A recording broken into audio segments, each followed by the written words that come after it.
Скорпиони, новият лунен месец и ретроградният Меркурий поставят повече препятствия по пътя ви към желаното.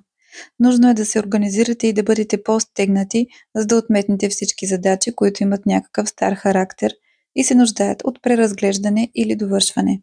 Те може да идват от професионалната ви сфера, желанието ви за израстване и утвърждаване на работното място. Също така някакви въпроси, свързани с бащината фигура и или съпруга, може да изискат от вашето внимание.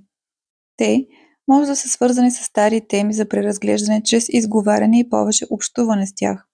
Делата ви имат публичен характер и действията ви са по-видими, отколкото ви се иска.